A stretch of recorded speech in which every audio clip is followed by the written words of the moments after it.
सर्द, अगर इजाजत मिले तो मैं इस संदूक को खोल सकता हूँ। क्या बेवकूफ!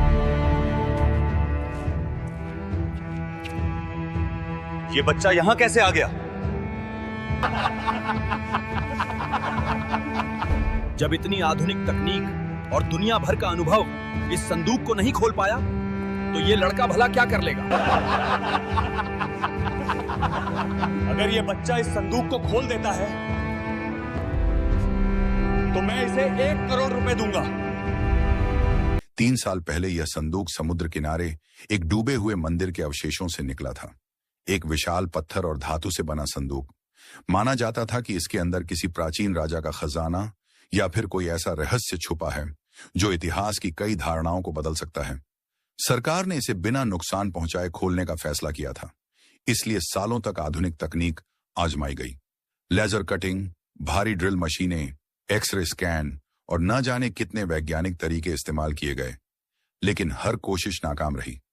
कहते हैं, जब कोई जगह बहुत ज्यादा चमक रही हो तो वहां खड़े सबसे अनदेखे इंसान की कहानी सबसे गहरी होती है। आज समुद्रपुर पुरातत्व केंद्र में कुछ अलग ही हलचल थी। बाहर मीडिया वैनें लगी थीं और अंदर बड़े बड़े अफसर, इतिहासकार और विदेशी विशेषज्ञ मौजूद थे। बीच हॉल में एक विशाल पत्थर और धातु से बना संदूक रखा था, जिसे कोई संदूक कह रहा था, कोई तिजोरी और कोई उसे अतीत का बंद दरवाजा कहकर बुला रहा था।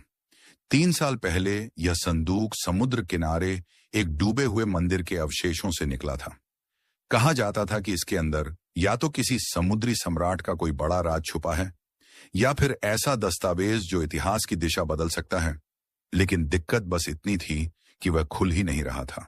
अब हालात ऐसे थे कि आखिरी कोशिश की जा रही थी।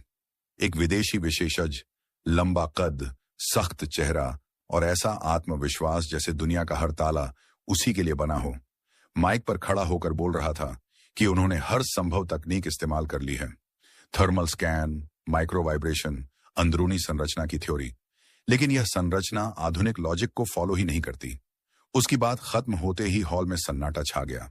एक अधिकारी ने पूछा कि इसका मतलब क्या समझा जाए, तो विदेशी एक्सपर्ट ने कंधे उचकाकर कह दिया कि इसका मतलब यह संदूक शायद कभी नहीं खुलेगा। कुछ कैमरे बंद होने लगे, कुछ पत्रकार उठने लगे, माहौल धीरे धीरे ठंडा पड़ने लगा। तभी एक पतली सी आवाज गूंजी, सर 1 मिनट। सबकी नजरें पलट गईं। सामने एक दुबला सा लड़का खड़ा था, पुरानी शर्ट पहने, पैरों में घिसे हुए जूते और आंखों में अजीब सा ठहराव। उसका नाम नील था, उम्र करीब 14 साल। वह न कोई विजिटर था, न कोई स्टूडेंट। वह तो पुरातत्व केंद्र में काम करने वाले एक स्टोर कीपर का बेटा था। भीड़ में किसी ने हंसकर कहा कि क्या यह मजाक है? किसी ने फुसफुसाया कि आजकल बच्चों को कैमरे बहुत पसंद हैं। एक अफसर झुंझला उठा और बोला कि इसे यहां किसने आने दिया। गार्ड आगे बढ़े, लेकिन नील अपनी जगह से नहीं हिला। उसने दोबारा कहा कि अगर संदूक नहीं खुला तो वह खुद बाहर चला जाएगा, बस एक बार छूने की इजाजत दे दी जाए। विदेशी एक्सपर्ट के चेहरे पर मुस्कान आ गई, लेकिन वह मुस्कान तजुर्बे की नहीं, अहंकार की थी। उसने कहा कि ठीक है, अगर यह बच्चा इसे खोल देता है तो वह सार्वजनिक रूप से मान लेगा कि टेक्नोलॉजी सब कुछ नहीं होती। हॉल में हल्की हंसी गूंज गई। नील धीरे धीरे आगे बढ़ा। उसने न कोई औजार मांगा, न दस्ताने। उसने संदूक की सतह पर हथेली रखी और आंखें बंद कर लीं, जैसे वह धातु को नहीं बल्कि किसी याद को छू रहा हो। भीड़ बेचैन होने लगी। किसी ने कहा कि कुछ हो भी रहा है या नहीं, लेकिन नील की उंगलियां अब हल्के हल्के एक पैटर्न में चल रही थीं। 1, 2, 3। तभी अचानक एक बहुत धीमी सी आवाज आई, टक। नील शांत आवाज में बोला कि अंदर का पहला ताला हट गया है। पूरा हॉल सन्न रह गया और विदेशी एक्सपर्ट का चेहरा पहली बार सच में गंभीर हो गया। विदेशी विशेषज्ञ आगे बढ़कर ध्यान से देखने लगा। उसकी आंखों में अब मजाक नहीं था, न ही वह हल्केपन से चीजों को देख रहा था। वह बुदबुदाया कि यह संभव नहीं है, क्योंकि इसमें कोई मूविंग एक्सटर्नल मैकेनिज्म दिखाई नहीं दे रहा। नील ने अपना दायां हाथ थोड़ा नीचे खिसकाया और बाएं हाथ की उंगलियों से 3 अलग अलग बिंदुओं पर हल्का दबाव बनाया। बाहर से देखने वालों को यह सब अजीब लग रहा था। तभी एक दूसरी आवाज आई, क्लिक। इस बार आवाज साफ थी। भीड़ में हलचल मच गई। किसी ने कहा कि उसने आवाज सुनी, किसी ने कहा कि अंदर से कुछ हिला है। गार्ड्स एक दूसरे की तरफ देखने लगे और अफसरों के चेहरों पर तनाव साफ दिखने लगा। नील ने धीमी आवाज में कहा कि अब वजन नीचे शिफ्ट हो रहा है। एक इंजीनियर यह सुनकर चौंक पड़ा और उसने पूछा कि वजन से उसका क्या मतलब है। नील ने शांति से बताया कि अंदर पत्थर की प्लेट्स हैं और अगर उन्हें सही क्रम में छुआ जाए तो वे खुद रास्ता छोड़ देती हैं। यह सुनकर विदेशी एक्सपर्ट झुककर संदूक के किनारों को देखने लगा। उसकी आंखों में अब डर और हैरानी एक साथ थी, जैसे उसके सामने कोई ऐसी चीज खुल रही हो जिसे वह अब तक नाम भी नहीं दे पा रहा था। हॉल के कोने में नील के पिता खड़े थे। उनके हाथ कांप रहे थे और उन्हें समझ नहीं आ रहा था कि उनका बेटा इतने बड़े बड़े लोगों के बीच इतने भरोसे के साथ कैसे खड़ा है। वे धीमे से बुदबुदाए कि कभी तो यह लड़का किताबें भी ठीक से नहीं पढ़ता था। उन्हें यह नहीं पता था कि नील ने किताबें पढ़ी नहीं थी, वह उन्हें जी चुका था। नील को उसी पल दादा की आवाज याद आई जो कहा करते थे कि अगर कभी राज संदूक मिले तो जल्दी मत करना, वह डर से नहीं बल्कि धैर्य से खुलता है।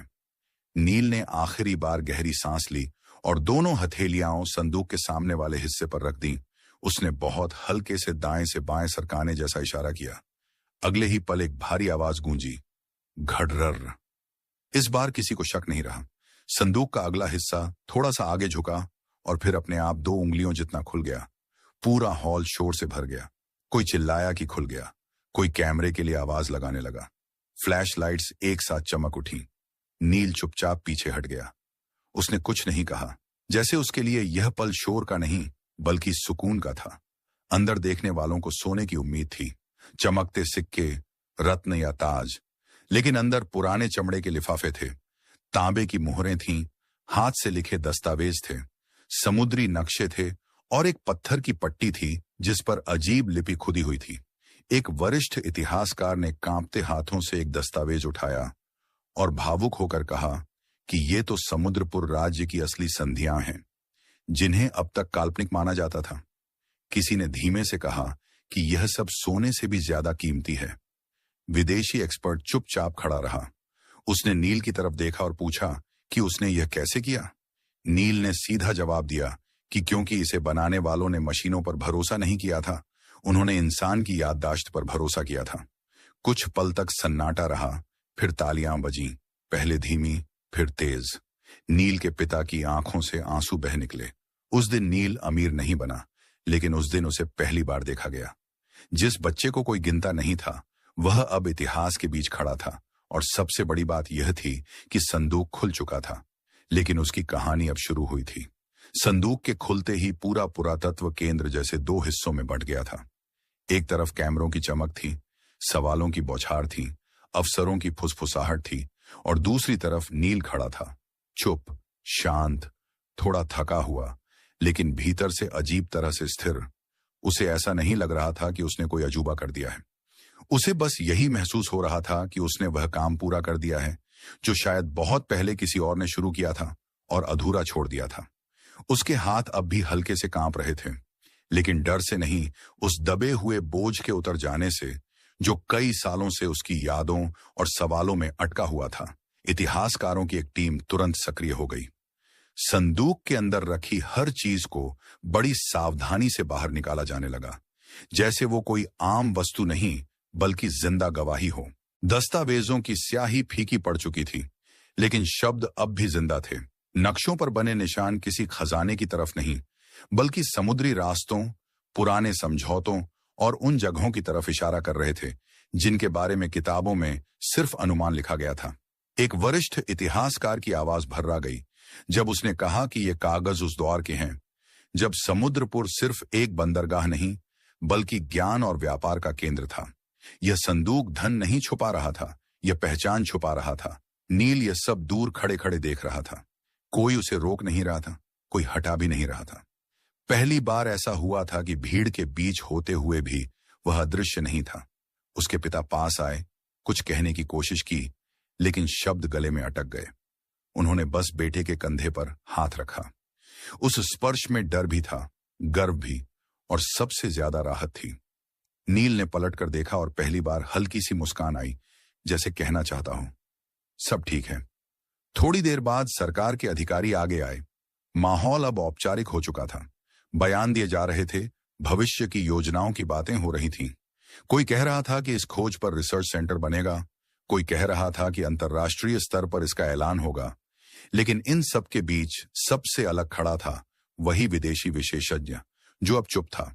वह नील के पास आया, कोई चुनौती नहीं, कोई व्यंग्य नहीं, बस सीधी आंखों में देखते हुए बोला कि उसने अपने पूरे करियर में मशीनों पर भरोसा किया, लेकिन आज पहली बार उसे समझ आया कि कुछ संरचनाएं दिमाग से नहीं, परंपरा से बनती हैं।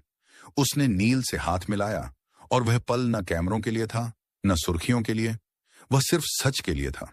शाम तक खबर फैल चुकी थी। जो लड़का सुबह तक कर्मचारी का बेटा था, अब इतिहास खोलने वाला बच्चा कहलाने लगा था। लोग नाम पूछ रहे थे, चैनल वाले इंटरव्यू चाहते थे, लेकिन नील को यह सब अजीब लग रहा था। उसे अब भी वही पुरानी लाइब्रेरी याद आ रही थी, वही धूल भरे पन्ने, वही दादा की आवाज। उसे लग रहा था जैसे उसने कोई नया रास्ता नहीं बनाया, बस पुराने रास्ते से पर्दा हटा दिया हो।